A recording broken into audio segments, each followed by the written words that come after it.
good morning, magandang umaga po sa lahat. May share lang po ako sa inyo. Sana ay magustuhan nyo ito. Meron po akong customer.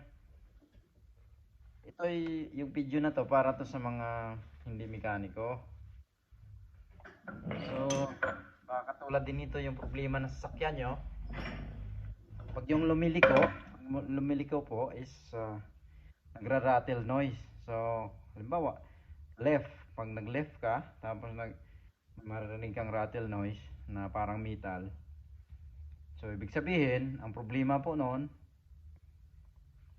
nasa right side. Nandun yung problema, yung maingay, pag nag-left. Pero kung pag nag-right ka, tapos may maingay din, nandun din sa kabila. Laging opposite po yun. So, ito yung problema. Ito, yung axle, yung CB. So,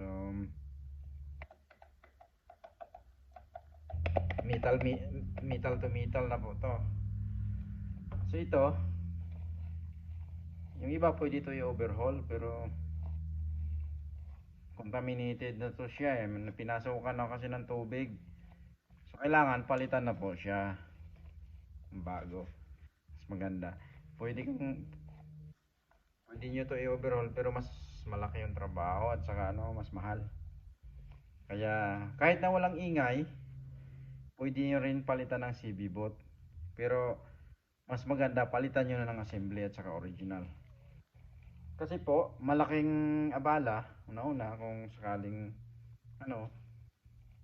busy tayo palagi. So mas mura nga yung boot, pero patay ka naman sa labor, napakamahal, di ba? So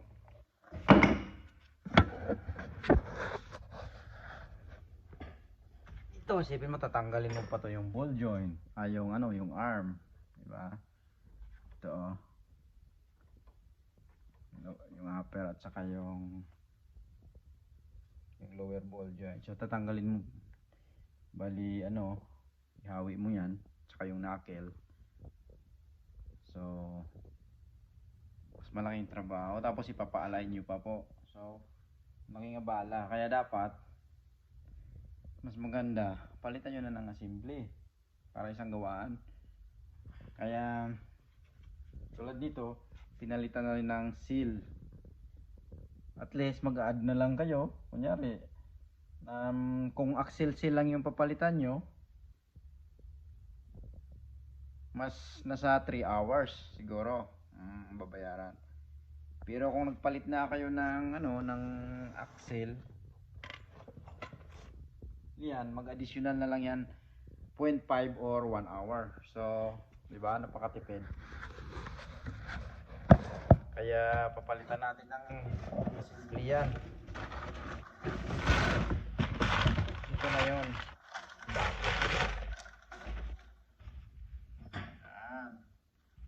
Original. So, di ba? Kaya mas maganda palit pa kagad. Medyo mahal pero talagang mas matipid pa rin pag yung palitan nyo na ng assembly. So yan lang po, salamat po, sana ay makatulong yung video na to. So ito ay pala, F-150, ayan Lariat. So kahit na anong sasakyan, pag yung sinabi ko na may noise pag nililiko mo, sisilipin nyo na po yung CB nyo, yung axle, sigurado yan merong problema yan. Para yan sa mga 4x4, mga all-wheel drive. Kasi pag 2-wheel drive, wala naman po kayong axle sa harap eh. Or kung rear-wheel drive pala. Kung front-wheel drive, pwede rin, may axle din yun sa harap. So yan yung matipid, di ba?